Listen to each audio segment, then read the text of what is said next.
Next, we got another famous icon, Tina Turner. She was the queen of rock and roll, a powerhouse vocalist who defied every expectation. Yet her greatest triumph wasn't on stage. It was in the heart of Tina Turner. From teenage romance to a lifelong commitment, Tina Turner's love life reads like an epic timeline. Today, we'll journey from 1957 to the present, uncovering the passion, the turmoil, and the resilience that shaped her legend. Ready to dive in? Raymond Hill, Teenage First Love, 1957 to 1958.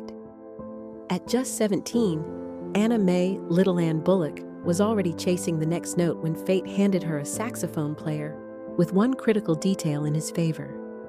He saw her potential. Raymond Hill was 24, a seasoned member of Ike Turner's Kings of Rhythm, and the moment he heard her belt that raw, bluesy voice, he knew he'd met someone special. Their romance bloomed in the cramped corners of St. Louis clubs, where late-night rehearsals and cigarette smoke dreams became the backdrop to a budding love story. But life moves fast when you're 17, and before she knew it, little Ann was expecting. In August 1958, she gave birth to Raymond Craig, her firstborn, at just 18 years old. The young mother returned to the band, juggling nursing feeds with rehearsals, her voice stronger, but her world forever altered. Ike Turner recognized the child as his future protege. He adopted and renamed him Craig Raymond Turner, integrating the boy into their musical family. Yet Hill's presence was fleeting. After suffering a broken ankle and deciding life on the road wasn't for him, he slipped away from the band and Anna Mae's life. Though their time together lasted barely a year, the lessons were immense. Motherhood at 18 taught Tina responsibility, grit, and an unbreakable work ethic. And as her song, A Fool in Love, climbed the charts, she carried that first heartbreak and fierce determination into every note she sang. But if her relationship with Hill kick-started her career, nothing prepared her for what came next. Ike Turner, Music, Abuse, and Escapism, 1962 to 1976. In 1962, Tina took a leap of faith. Marrying her bandleader, Ike Turner, promised not just love, but partnership. Together, they stormed the R&B charts with an unshakable chemistry. Songs like A Fool in Love and River Deep, Mountain High became radio staples, their fiery duets electrifying audiences worldwide. Behind closed doors, however, their harmony shattered. Ike's addictions to amphetamines and alcohol fueled an ever darker side. Verbal tirades that chipped away at Tina's spirit, followed by brutal beatings that left her both terrified and trapped. She found herself performing nights with bruises that no one could see, forced to smile while her world crumbled backstage. It wasn't until the mid-70s, as Tina's own star began flickering, that her survival instincts overrode her fears. One night in 1976, she packed only the essentials, her sons, a few clothes, and enough cash, and slipped out into the darkness. Filing for divorce in 1978, she left behind the life that had defined her, stepping into the unknown to rebuild her identity. Her courage wasn't just personal, it became the fuel for her transformation into a solo artist whose story of liberation resonated with fans everywhere. Emerging from the ashes of that marriage, Tina's next romance would bring both creative fire and new challenges. James Jim Ralston, Creative Collaboration and Romance, 1982 to 1983. The early 1980s found Tina Turner reinventing herself. Enter James Jim Ralston, a guitarist whose riffs perfectly complemented her gritty, soulful voice. They met in 1982 while she was assembling her private dancer band. What started as musical chemistry soon turned electric on a personal level. Together, they crafted a sound that blended pop polish with rock and roll grit. Ralston encouraged Tina to lean into her vulnerabilities, co-writing riffs that mirrored the raw honesty of her journey. Offstage, their romance burned bright. Late-night jam sessions would stretch into intimate confessions, each finding solace in a partner who understood addiction's pull and the scars it leaves. Yet intensity can come at a cost. Ralston, a recovering alcoholic, wrestled with his own demons just as Tina was emerging from years of trauma. Their love was passionate but turbulent. Moments of creative genius alternated with periods of tension. After about a year of highs and lows, they parted ways as lovers but remained collaborators and friends. Jim's influence on the Private Dancer album, a defining chapter in Tina's solo career, endures, proving that sometimes the most impactful relationships aren't meant to last forever, but to spark reinvention. As Tina soared, whispers of a rock legend dalliance began to swirl. David Bowie, The Surreal Seduction, 1983 to 1987. If rock and roll royalty could flirt, David Bowie wrote the rulebook. For 4 years in the mid-'80s, the chameleonic icon pursued Tina Turner with a blend of artistry and audacity. The story goes that, determined to win her over, he recreated her own hit, Proud Mary, singing it in a hotel room while wearing her wig and nothing else. It sounds like fantasy, but Tina's close friend and assistant, Eddie Hampton Armani, confirmed the details in a 2020 interview on Magazine. Though neither artist ever publicly admitted a full-blown affair, the anecdote captured the imagination of fans and gossip columns alike.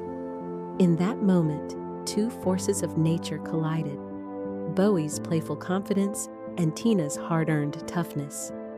The dalliance, whether fleeting or profound, speaks to Tina's magnetic pull, so powerful that even one of music's greatest shapeshifters couldn't resist trying to woo her. Yet Tina's closest confidant through decades of touring was someone whose bond went far beyond a whispered hotel room serenade: Mick Jagger. Friendship, chemistry, and unspoken crushes, 1966 to 1985.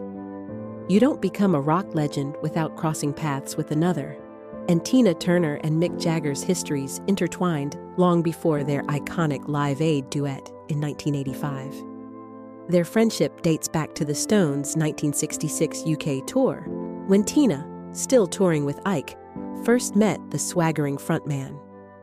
Over the years, Tina admitted she'd harbored a crush on Mick, drawn to his raw energy and charisma.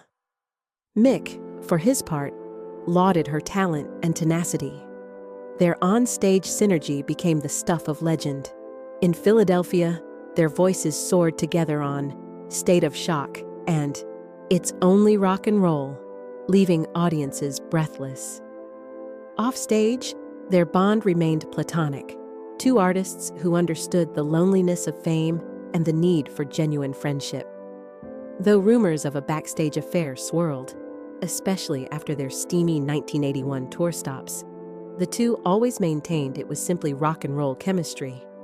But if Mick represented a fiery kinship, another tour bus rumor would fan the flames of gossip. Huge Groove, the touring saxophonist whisper, early 2000s to 2005. Fast forward to the early 2000s, when Tina took the stage with smooth jazz saxophonist Huge Groove on her 24/7 and All the Best tours. Eyewitnesses and backstage crew began swapping stories of late-night jam sessions that turned into hushed conversations in her dressing room. Groove, known offstage as Stephen Grove, was married at the time. But that didn't stop fans from speculating that his musical rapport with Tina had become something more. Neither Tina nor Huge ever commented publicly, and their professional bond remained airtight. Yet the image of saxophones echoing through deserted corridors and two artists sharing private riffs added another layer of mystery to Tina's love life.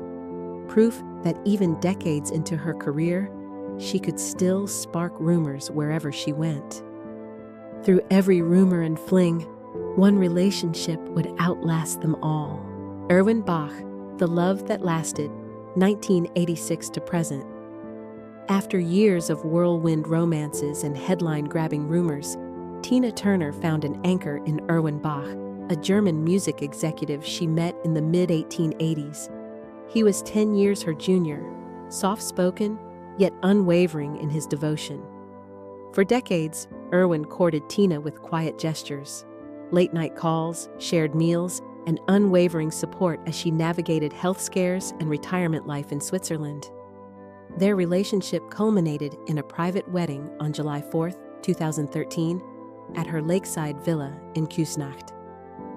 2 years later, Erwin gave Tina the ultimate gift, one of his own kidneys, saving her life after complications from cancer treatment.